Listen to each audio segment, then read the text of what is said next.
power never looks dangerous at first. It wears a smile.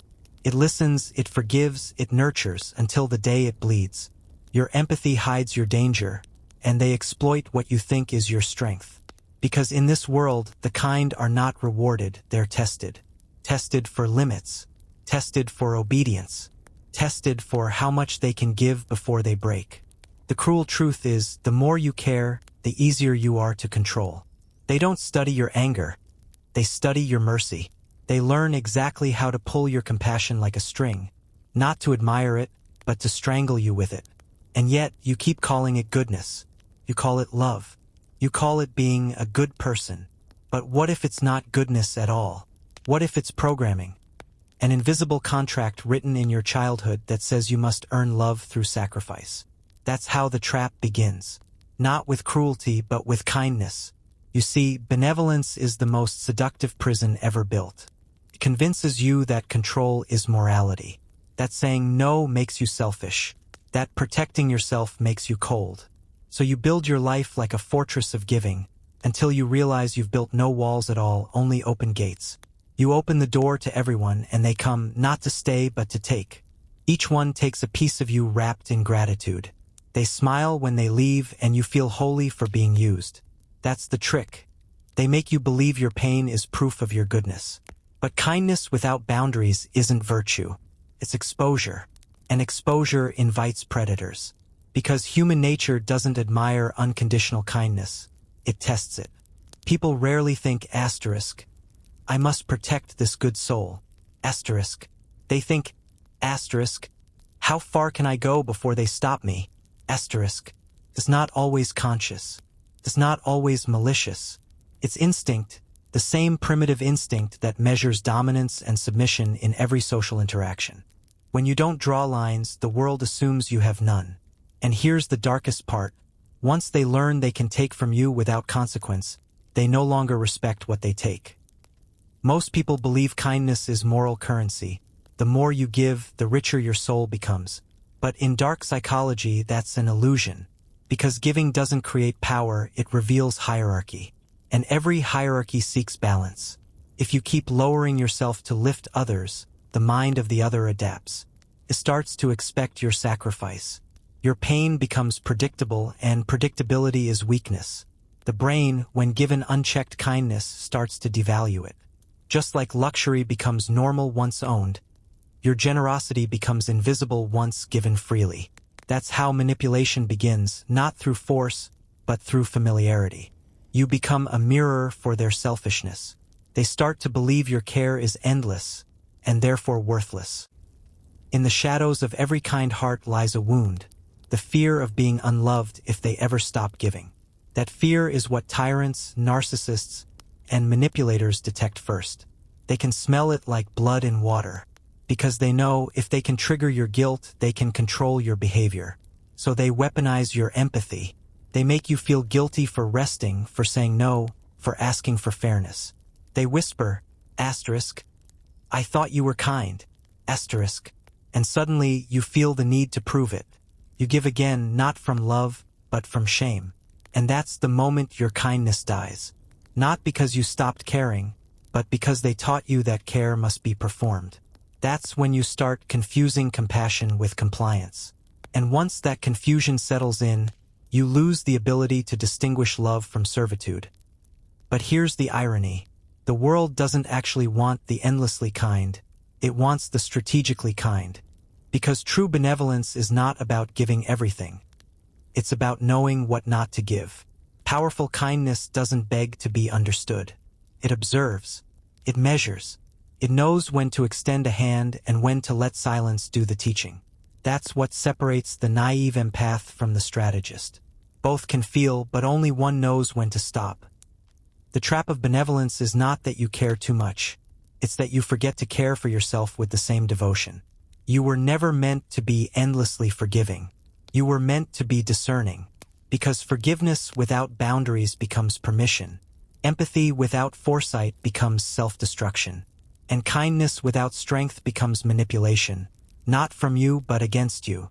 They will call you heartless when you learn this truth. They'll say you've changed. But what they really mean is they can't control you anymore. That's when the mask falls. That's when kindness becomes strategy. And that's when you stop being the victim and start being the observer. Power doesn't demand you stop being kind. It demands you redefine it, not as servitude but as selection. You don't owe everyone your light. You owe it only to those who protect it. Because power without compassion is tyranny, but compassion without power is suicide. And the balance between the two, that's where true control begins. They say every predator needs permission, but permission doesn't always come from words. Sometimes it's given through silence, through compliance, through the subtle tremor in your voice when you say, asterisk, it's okay, asterisk. That tremor is the sound of the trap closing. Because the human brain, trained by survival, interprets emotional leniency as an opportunity. And the cruel truth is, the world doesn't take from you by force.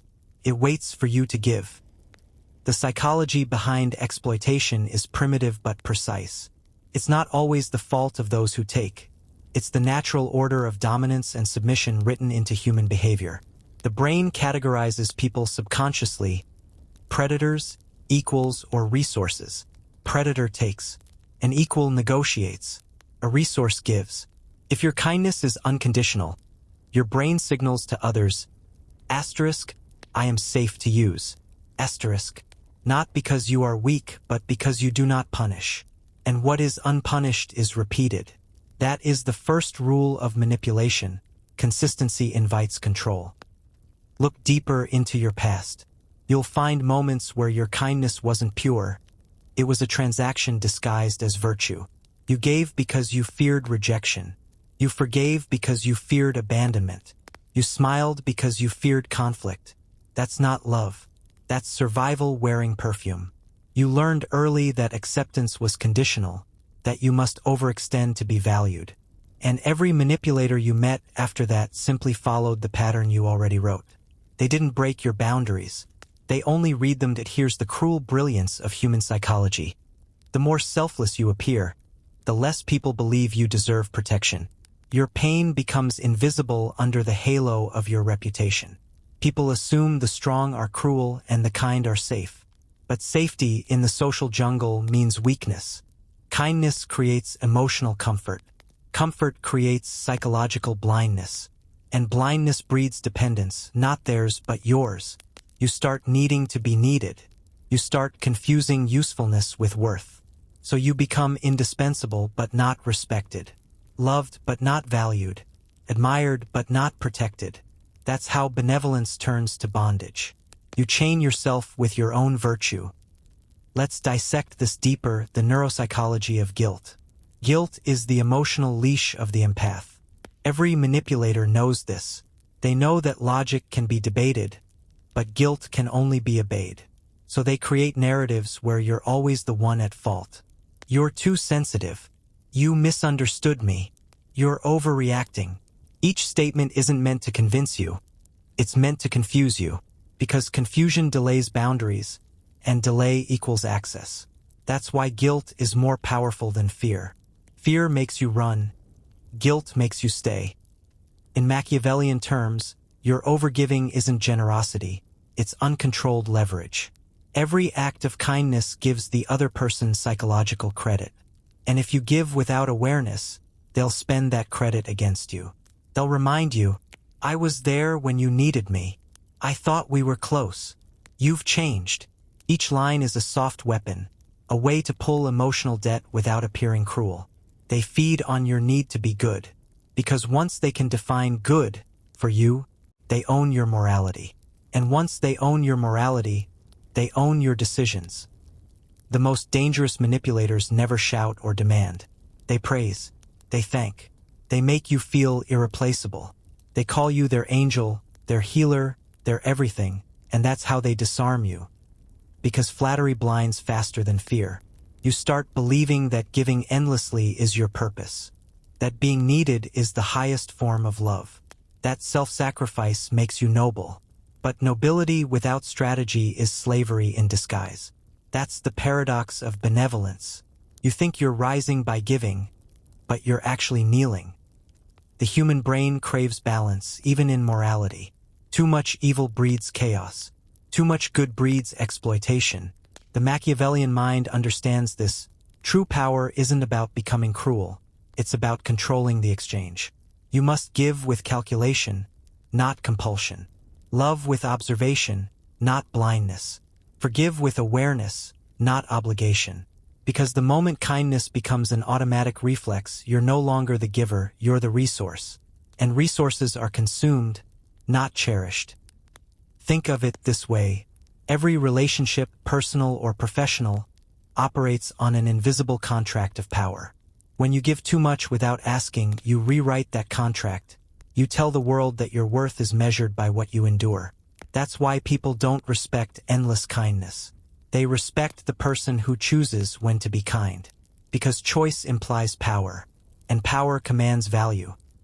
Unconditional kindness sounds holy, but in a world driven by psychology, it's unsustainable. Because the human mind doesn't admire saints, it studies how to use them. Here's the truth no one wants to admit. You were never betrayed because you cared. You were betrayed because you believed your care would protect you. But care doesn't protect. Awareness does. And awareness begins when you ask yourself, why am I still giving to those who never gave back? The answer isn't weakness. It's programming. You were taught that withholding makes you unlovable. That protecting yourself means you're cold. But those who fear being cold are the first to burn. And so the cycle continues. The benevolent feeding the ungrateful, the soft-hearted fueling the unworthy, the giver sustaining the taker, until one day you wake up and realize you've built an empire of emptiness. Everyone around you is full except you. That's when you learn the second law of dark psychology. Every act of kindness must have a purpose, or it will become your poison. Because true kindness is not free. It's a weapon, a shield, a tool of emotional strategy. It must be wielded, never worshipped. There's a silence that follows every betrayal, not the silence of peace, but the silence of realization. You start replaying every moment you said, "It's fine," when it wasn't. Every smile that disguised exhaustion. Every apology you gave just to end a storm you didn't start. And as those moments pile up in your mind, a single truth begins to surface. They never stole your power. You handed it to them, wrapped in kindness. Asterisk, asterisk. Let's go beneath the surface, into the psychology of how that happens. At its core, the brain associates kindness with safety. From childhood, when you smiled, others smiled back. When you pleased, you were rewarded. When you resisted, you were punished. Your subconscious learned a simple formula. To stay safe, stay agreeable. That formula becomes your compass, even in adulthood. You enter friendships, relationships, and workplaces believing harmony equals survival. But predators, emotional, social, or psychological, detect that compass immediately. They sense that your peacekeeping instinct can be turned into a leash. They know that all they need to control you is to threaten your peace, and you'll do anything to restore it. That's why manipulators don't need force. They just need your fear of disharmony. Consider this. Every manipulator studies three signals: what makes you angry, what makes you feel guilty, and what makes you afraid. Anger reveals your triggers. Guilt reveals your values. Fear reveals your boundaries. Once they know these, control becomes effortless. They can guilt you into silence by saying, "I thought you were different." They can invoke fear by whispering, "I can't believe you'd do this to me." And they can trigger your anger just to watch you lose composure, then paint you as unstable. This isn't cruelty by accident. It's design. Because the manipulator's greatest power is not domination. It's plausible innocence. They hurt you in ways that make you question yourself. You can feel the cut, but not see the blade. Here's what they know and what most people don't. Empaths crave understanding more than justice. You don't want revenge. You want closure. You want them to see what they did, to acknowledge your pain, to admit the truth. But that desire makes you predictable. Because closure requires cooperation, and manipulators thrive on control. They'll never give you what would set you free. They'll keep you chasing it. That chase becomes your emotional prison. The Machiavellian mind never chases acknowledgement. It studies patterns. It recognizes intent.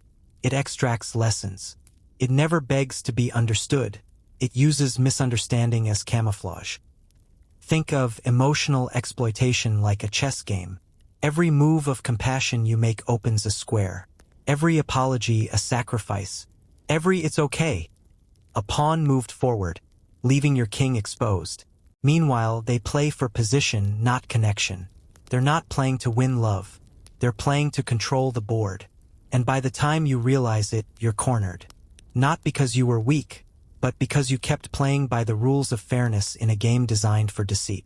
That's the dark paradox of human psychology. The more moral you are, the more predictable you become. You've probably noticed this pattern. The people who hurt you always start with admiration. They say you're special, rare, different. They tell you they've never met anyone as kind as you. They shower you with warmth, attention, and validation. Not as gifts, but as investments. Because admiration builds attachment, and attachment builds control. When they start withdrawing affection, your brain panics, craving that early warmth again. You start giving more, explaining more, fixing more. And in doing so, you teach them the exact formula for your obedience. They reward your submission with affection and punish your independence with distance. Soon, you're trapped in the most dangerous psychological loop of all, conditional acceptance. But here's the truth that turns everything upside down. They didn't manipulate you because you were kind. They manipulated you because you were unaware of your kindness's value. You thought love meant self-erasure. You believed compassion meant surrender. You confused humility with helplessness. But kindness is not the absence of power, it's the control of it. When you learn that, you become untouchable. Because no manipulator can thrive where self-respect lives. They can only survive in the cracks of your self-doubt. Now, let's talk about guilt again, because guilt is the spine of emotional slavery. The most powerful weapon in manipulation is moral inversion. They flip the script so your defense looks like offense. When you finally say no, they call you cruel. When you draw a line, they accuse you of ego. When you ask for fairness, they call you ungrateful. And you, being kind, start to analyze yourself instead of their tactics. You spiral in self-doubt. Maybe I overreacted. Maybe I was too harsh. Maybe I should have been more patient. That's the genius of the exploit. It makes you fight yourself while they stand back, innocent and calm. You become your own prison guard. So how do you break the cycle? You don't fight them in argument, because argument is their arena. You fight them in discipline. You detach. You observe. You deprive them of your reactions. Because manipulators need emotional feedback the way parasites need a host. Without it, they starve. You stop explaining. You stop defending. You stop performing kindness for those who only see it as weakness. That silence they mock you for? That's your evolution. Because control isn't taken by shouting. It's reclaimed by stillness. And when you do that, something remarkable happens. Their voice grows quieter. Their confidence wavers. They start reaching, provoking, accusing, desperate for the energy you once gave freely. That's when you realize they were never strong. Your kindness was their fuel. And now you've cut the supply. Here's the hidden rule. When your compassion becomes selective, your power becomes visible. Because kindness without strategy is surrender. But kindness with strategy is influence. You begin to understand that true benevolence isn't endless giving. It's intentional exchange. You choose who receives your time, energy, and forgiveness. You make every gesture deliberate, never desperate. That's when kindness transforms from a wound into a weapon. There comes a moment, one you never forget, when you stop asking, why did they do this to me? And start asking, why did I allow it? That moment is not weakness. It's awakening, because awareness always begins as pain. You see, the collapse of illusion is the birth of control. When your false beliefs about kindness die, a colder, truer version of you begins to breathe, the version that no longer needs validation to feel worthy. That's the death of the people-pleaser self, the self that mistook acceptance for safety, compliance for love, silence for peace. And when that self dies, a new law replaces it. You owe no one access to your empathy. This is where most people hesitate because letting go of that old self feels like betrayal. You start fearing you'll become cold, unfeeling, or selfish. But that's the illusion speaking again, the one your manipulators depended on. Because they trained you to believe that love equals sacrifice, and boundaries equal arrogance. But Machiavelli would say otherwise. Mercy without measure breeds rebellion. Uncontrolled kindness breeds entitlement. The more you give without discernment, the less your value is seen, not because kindness is wrong, but because scarcity defines worth. Even gold loses its shine when thrown around carelessly. So you begin the transformation. At first, it feels unnatural. Saying no, walking away, ignoring guilt. You'll feel the weight of every expectation you once obeyed. But each refusal is a rebirth. You're not becoming cruel, you're becoming sovereign. Cruelty seeks to hurt others. Sovereignty seeks to protect peace. And that's what true power looks like. Empathy with boundaries. Psychologically, this shift is monumental. You're rewiring the brain's deepest fear, the fear of rejection. Every yes you once gave was an unconscious attempt to avoid abandonment. But now you're learning something more dangerous and liberating. That rejection cannot destroy what self-respect sustains. When you reach that point, manipulation stops working, not because the world changes, but because your response system does. You no longer chase closure, you create it. You no longer seek approval, you approve of yourself. You no longer over-explain, you let silence do the speaking. Your kindness becomes quieter but heavier, it carries weight. People will notice. Some will call you distant. Others will call you changed. But the wise will see what really happened. You didn't harden your heart. You armored your soul. There's a difference between walls and standards. Walls keep everyone out. Standards filter who deserves to come in. Your evolution is not about becoming unkind. It's about becoming conscious. You still give, but strategically. You still love, but selectively. You still forgive, but with observation, not blindness. That's when kindness ceases to be your weakness and becomes your discipline. Machiavellian wisdom whispers here, to rule the self is to rule the world. Because the greatest empire you'll ever control isn't external. It's psychological. The one who governs his emotions cannot be enslaved by others' intentions. So when someone tries to exploit your compassion now, you won't argue or explain. You'll simply observe, calm, composed, calculating. You'll let their manipulation collapse under its own weight. And when they realize their control no longer works, they'll retreat, not defeated by aggression, but by indifference. Indifference is the final stage of power. It's when nothing external dictates your emotional state. You'll notice something fascinating after that transformation. Your presence begins to carry silence differently. People won't understand it, but they'll feel it. Your energy will shift from please like me to you'll earn me. That's when true respect begins. Because respect isn't demanded, it's sensed. It's the invisible aura of someone who no longer trades self-worth for belonging. And ironically, once you stop trying to be liked, people begin to trust you more. Because authenticity, no matter how intimidating, feels real. And realness is the rarest form of power in a world addicted to performance. Here's the paradox. You were never weak because you were kind. You were weak because your kindness had no guard. Now it does. Your empathy is no longer open access. Your heart beats with precision. Your silence speaks with authority. And your boundaries, once seen as barriers, now serve as the architecture of your peace. Because the truth is timeless. Power isn't the death of kindness. It's the protection of it. Asterisk asterisk. Now the stage has shifted. You are no longer the prey of circumstance. You are the observer, the strategist, the unseen architect of your own life. Kindness is no longer a reflex. It is a decision, deliberate, weighted, and sovereign. This is the rebirth. And rebirth is never gentle. It demands the ashes of the old self. The self that over-apologized. The self that gave endlessly. The self that believed love meant servitude. All of it burns away, leaving only the conscious soul, sharp, calculating, yet capable of tenderness. Think of kindness now as a tool, a scalpel, not a sledgehammer. Can heal, but only when applied with purpose. Can guide, but only when wielded with awareness. And it can disarm, but only when paired with presence. You've learned the anatomy of exploitation. You know how guilt bends the will. You understand how flattery masks intent. And most importantly, you recognize that every act of giving carries a cost.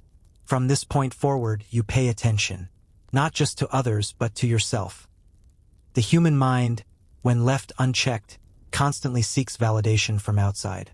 It's the oldest trap, measuring worth by reactions, not by principles. You were trapped here once. You felt depleted after endless giving. You questioned whether your heart was too big or too weak. But power lives where boundaries exist, where empathy does not equate to endless submission, where kindness is a choice, not a duty. You begin to notice it in the smallest details. A conversation where you listen without over-explaining. A relationship where you invest energy only when it's reciprocated. A work environment where you contribute, but never bend to the whims of those who exploit your goodwill. Each action is a statement. I am kind on my terms. The psychology behind this transformation is fascinating. When you stop giving without measurement, your brain recalibrates. Stress levels drop. Emotional exhaustion fades. Confidence rises. The space once occupied by fear and guilt is replaced by presence and clarity. And the world notices. People respond differently when they sense someone operates from internal authority. They no longer try to exploit you. Instead, they test themselves. Your calmness becomes a mirror. Your controlled generosity becomes a standard.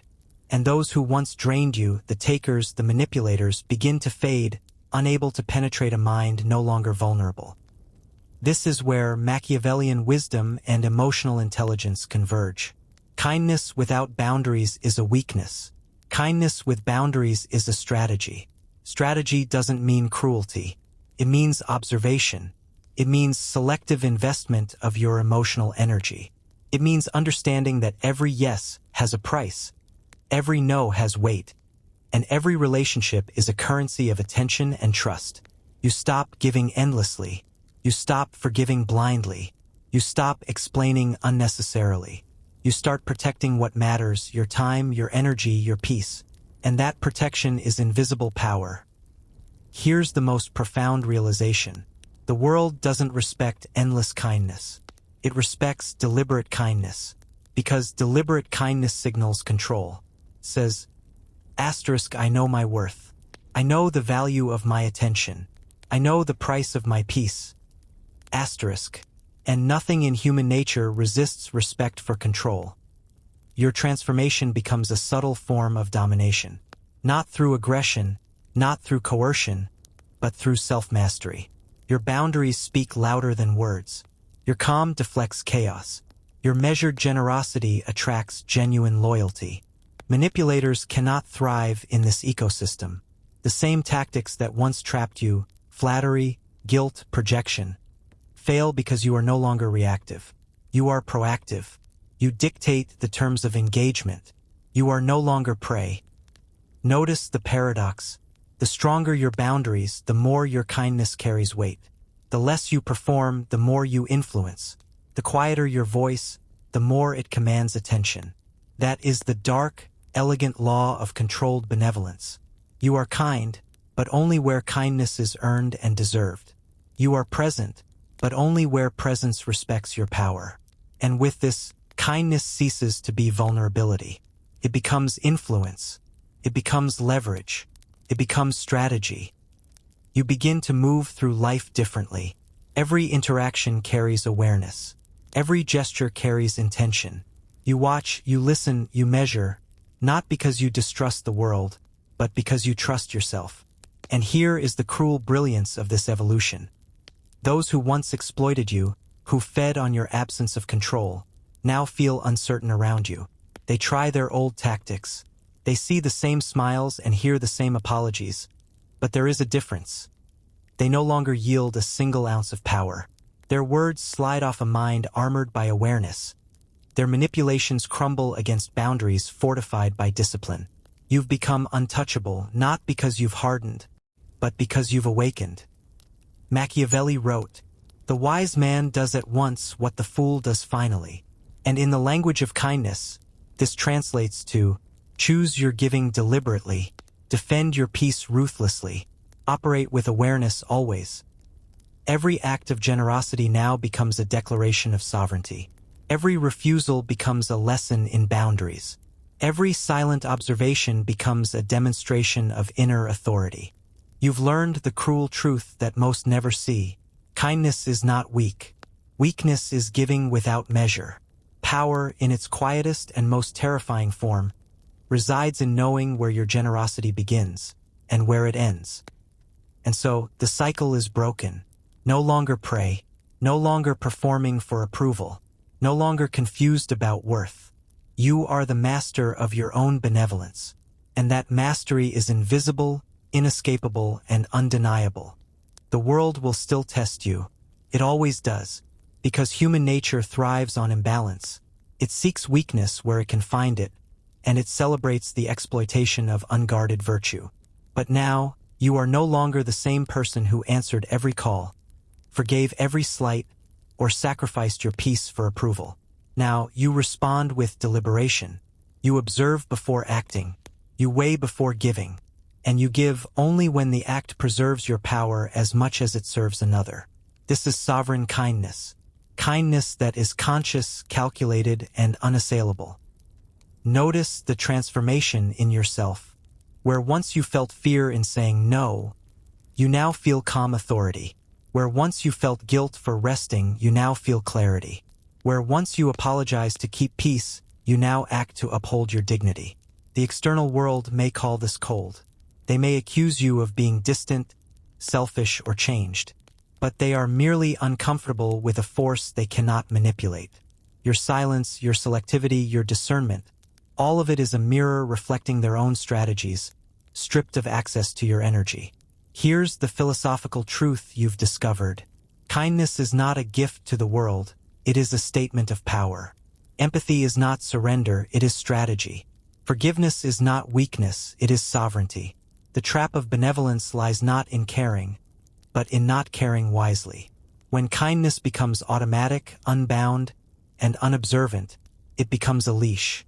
And those who know the human mind exploit it without mercy. But when kindness is deliberate, restrained yet potent, it transforms into armor. Psychologically, this is profound. You have broken free from the conditioning that equates giving with self-worth. You have recalibrated your emotional responses. You have seen manipulation for what it is, a reflection of other people's needs, not a statement of your value.